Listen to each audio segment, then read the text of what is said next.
უკვე ცალკე საკითხია. ეს უკვე აბსოლუტურად ცალკე საკითხი არის, რომელიც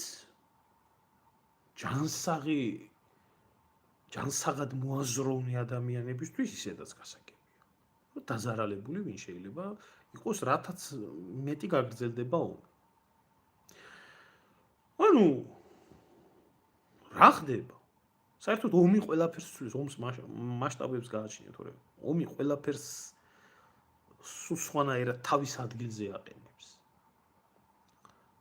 რამდენიც არ უნდა ვისაუბროთ, როგორაც არ უნდა შევხედოთ ჩვენ ომის საშინელებებს და რა თქმა უნდა არსებობს, რომ ომი კარგია და შემდეგ ვისაუბროთ, მაგრამ ერთ საკითხს აქაც უნდა შევხედოთ.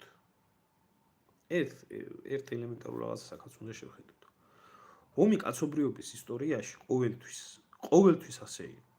ახლაც ასე არის და ასე იქნება მომავალშიც.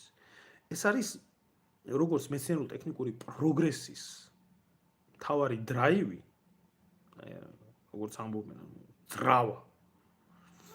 ასევე დამყარებული პოლიტიკური მდგომარეობის ცვლილებების, იდეოლოგიების ცვლილებების მთავარი ამოსავალი წყარო.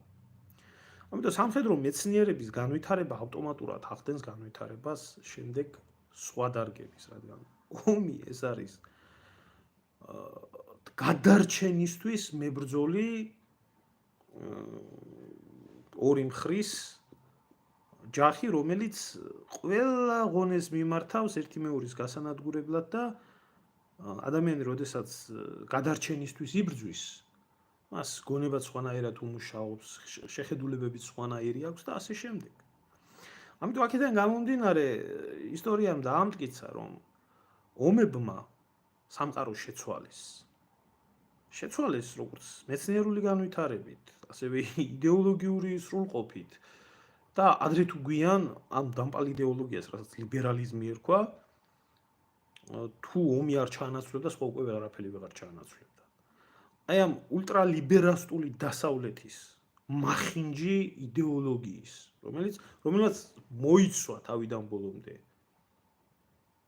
და გაანადგურა თვითონ ევროპული ეთნოსახელმწიფოები კულტურული იდეოლოგიით. ისევე ამერიკის შეერთებულ შტატებში, რომელსაც უამრავი შხამი მოიტანა, ჩვენთან რა შხამი მოიტანა, მსოფლიოში მხოლოდ და მხოლოდ შხამის მეტი არაფერი არ მოუტანია ამ ნეოლიბერალურ სიდამპლეს. იქნა დაჯახებული კონსერვატიულ იმპერიას, რომელსაც გინდა ხელმწიფე მართავს დაარქვით, გინდა იმპერატორი დაარქვით, გინდა დიქტატორი დაარქვით და აი ამ დაჯახებიდან გამომდინარე ყველა აი ეს შედეგები არის ახლა ვისაც გინდათ ამათი ტვინი ისე არის ნაღრძობი და ისე არის მოქცეული წაგებულ ომზე მოგებულ სიძახი, ხო ეს 2008 წლის ომის დროს წაგებულ ომზე იძახოდნენ მოვიგეთო და ისე ალბათ დაიძახებენ ახლაც რომ ამათმა უკრაინელებმა ომი მოიგეს, მაგრამ კაცო რეალურად ხო ხედავთ და რა გამოიწვია ამ ჯახმა? რატომ რა გამოიწვია ამ ჯახმა? ამ ჯახმა გამოიწვია ის, რომ ეს დამპალი იდეოლოგია ასევე განიცდის ყდომას და ომი ყველაფერს აყენებს თავის ადგილზე. ყველაფერს თავისი სახელი ერქმევა. აღარავის არ ჭირდება ომში გეი პარადები. აღარავის ჭირდება ომში ყველა მიცის, რომ არის სქესი, ორი სქესი არსებობს და არა იქ 65 სქესი საჭირო. და ყველა ხვდება იმას, რომ ჩახდილი პოლიტიკით პირსისხლიან რუსეთს ვერ შეაკავებ და ელჭყპტ-ებით ქვეყანას ვერ დაიცავ. და ისა ტრანსგენდერები ვერ დაიცავენ ქვეყანას.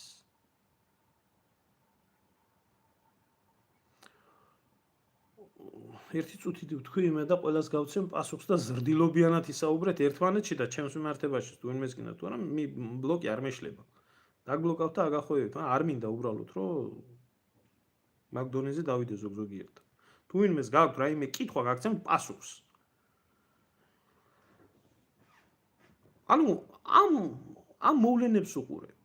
სხვათა შორის ომმა დაასრულა COVID ფაშიზმის პანდემიაც. დაგავიწყდათ, როდის დასრულდა COVID ფაშიზმის პანდემიაც?